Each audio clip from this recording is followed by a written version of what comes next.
Hello, abnormal family. This Friday night, we tried to have dinner with you guys and everything, and our computer crashed. I think it's because the new camera that we have, Sarah actually has that her husband bought her. We tried to run it on the computer tonight, and I think it was putting out too much data. So we've backed it off to like 480, and we're going to try that tonight, which is Saturday night on our regular live at 9 o'clock. So we'll resume what we tried to talk about Friday with you guys and then go ahead and have our show. We're looking really forward to having the show tonight. Got some information to pass on to you guys, and God is good. If you all would like to donate to the Bring Hunter Home, all the links are in the description. Thank you all so very much, and God bless you for doing that. It's making a huge difference even right now as we speak. I have an encounter for a Saturday morning drop, guys, and I always try to do a Saturday morning and Sunday morning drop. And let's get to it. I was 33 and living alone in Montana. I'm a hunter, like my father and his father, so I have had my experience with animals. On this morning, I planned to go on a camping trip by myself. The spot I had planned to go deep into the woods in a remote campsite. I drank a mug of coffee, packed my bags, and grabbed my belt, which had a 500 Magnum in its holster. I called my brother and asked him to come pick up my dog and take her back to this place, and then departed. Nothing much happened on the drive there, although when I got to the trail everything went silent. I assumed it was because I had just pulled in and continued to the path. The entire hike I never heard a bird, a bug, or even the rustling of branches. Silence. After around 2 hours of this, I was officially on edge. I kept my hand on my gun because obviously I was being stalked by some kind of predator. After 3 hours of hiking, I came to the campsite. As I was setting up my tent, the sounds of nature resumed, and to this campsite, I must say, was very beautiful. Would be an understatement to even say it was beautiful. You would just have to have seen it to believe it.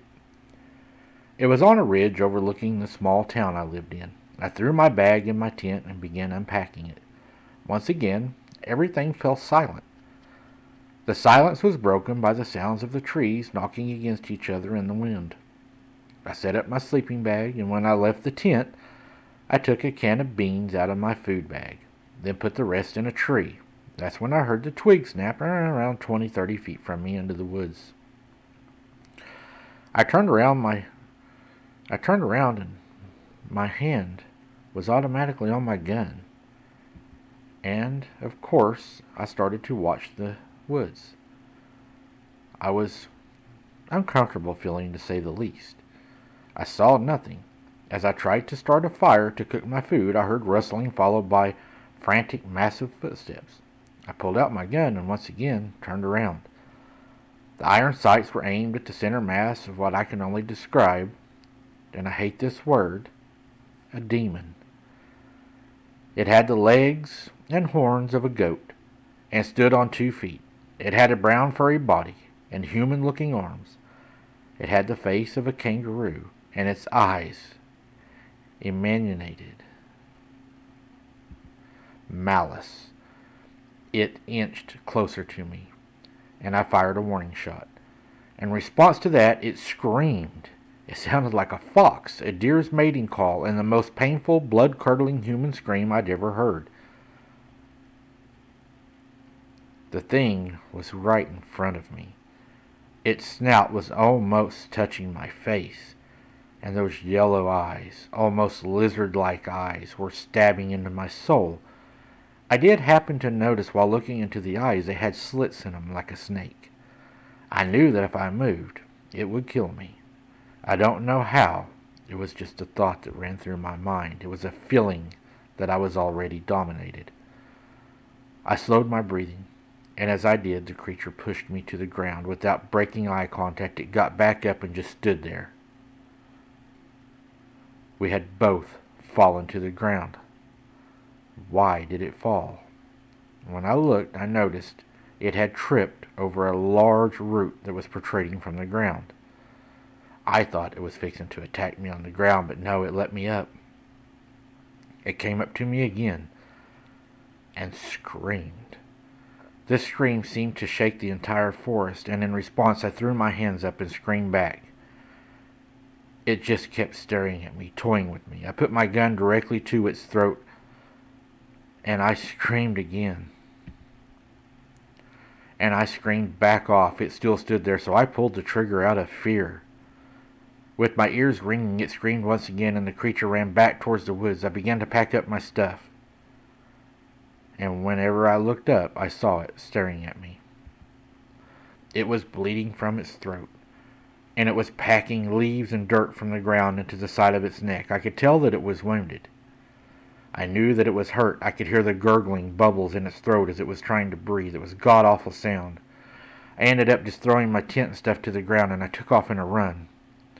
I'm not afraid to admit that I ran like a coward. I left all my stuff. I just wanted to get out of there. I was so afraid. I was 3 hours in by myself. I heard it start to follow, and it started to follow me down the path. I was trying so hard to get out of there. When I finally made it to my vehicle, I jumped in, started my vehicle, and I took off, driving down the dirt road as fast as I could, but as safe as I could, because there was no way I wanted to wreck or blow a tire out here by myself with this thing after me. But the worst thing is whenever I got home, I ran directly inside, locked the doors. I was scared to death in the city, guys. There's not no monsters in the city, but I just sat there with the doors locked, so afraid, hiding in the corner, afraid to even look outside. But I could hear the kids in the neighborhood playing. I knew there was nothing out there, but I couldn't even bring myself to look outside. Then I went to sleep that night, and I was so afraid. I had nightmares. I was scared. I was afraid. I called my friends and ended up chatting with one of them till early morning hours, until I finally fell asleep on the couch. I slept probably 3 or 4 hours. I got up, went to my car, and thought that I would go pick my friends up to go retrieve my stuff, and I told them I couldn't even do that, that they could have it if they wanted it, that I wasn't going back there. And I even told them to leave it. It wasn't worth going to get. And that's when I noticed there was a bloody handprint on the back of my car. And when I walked back up to the house, there was a bloody handprint on my door. Had this thing followed me to my house? Surely not in the city. Why would it follow me to the city? To this day, I still haven't heard anything, but when I go to bed at night, I make sure everything's locked. I even had a new door put up on my bedroom that I'm able to lock when I go to sleep. A lot of you may think that I'm a coward and that I'm scared, but when I go to bed at night, I put an extra blanket on my bed, a heavy blanket. And I now have huge dressers that I've moved in front of my windows. As soon as I get the money, I plan to have those reinforced. Guys, this thing really scared me bad, and I don't ever want to go back to the woods. Mike, I'm done with the woods. I used to really enjoy the woods, and these things, we never saw them when we would go out there, and we were in the woods all of our lives. Why are we seeing them now? Why are they so blatant as to walk up to us into our faces now? It ain't like they're hiding in the woods making scary noises or whistles or even whoops. Now they're walking up screaming in our face. I don't know what's going on out there, but I know that I'm going to stay in prayer and I'm done with the woods. I'm going to stay in the city and pray that it has not followed me back, or if it did, that it is now gone and it will not return. I see the doctor tomorrow. I want to see if I can get some medication and move on with my life. But as for me, the outdoors are now not part of my life. I guess I'll take up bowling. Thank you for sharing my story. There is things out there that I think people need to know about, and they will walk right up in your face. Yeah, guys, one of the things he done that I would recommend not doing is he went alone. We've talked a lot about this on the channel. When you go alone, you make yourself an opportunity. And I believe that these things are opportunists.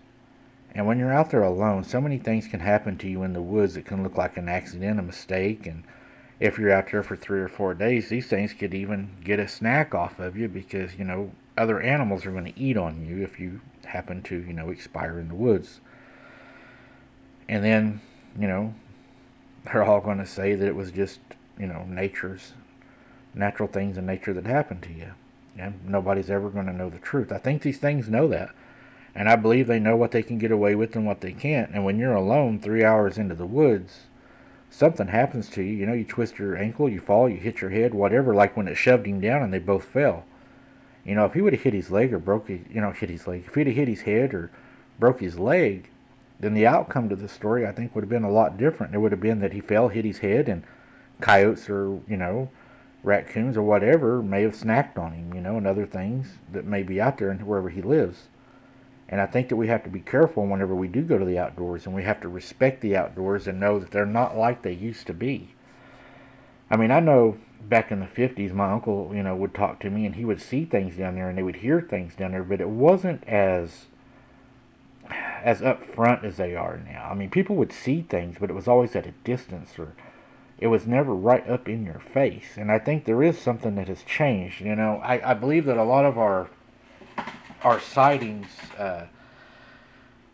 get more exposure because of the internet, and we now have better ways of communication at sharing stories. But also, if you go back and people like I know in the small towns that have actually had these encounters, it seems they've become more brazen. Um, they're not as far away. They're not as far, they're not long encounters. They're right up in your face encounters. And it kind of seems like to me back in, the 50s when my mom and them had them, the creatures would come around the house, but they were more standoffish. I mean, if you went outside, they would run away. And I think that's what kept a lot of our face-to-face encounters from happening. And when people did have them, well, they would see it in the pasture running away or running from their house, or maybe catch a glimpse of one, looking in the window. But as time went on, they started getting more and more and more brave.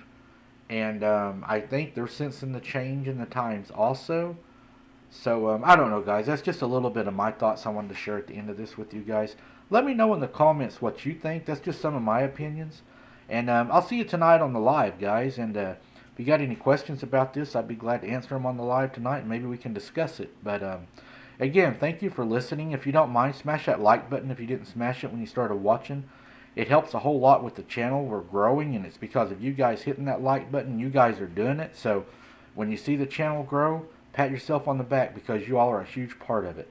Thank you so much, Abnormal Family, and thank you so much for the support for Hunter, all the donations and watching the videos, letting them play, the commercials, everything every one of you are doing, the prayers, the support, the well wishes and everything, the purple hearts in the chat, they all mean so very much to me and my family. God bless each and every one of you, and it won't be long. Hunter will be back running the show again. Thank you all so very much, and keep your head on a swivel. Don't be something's dinner, and don't go into the woods alone. You're just making yourself an opportunity for something to have a snack.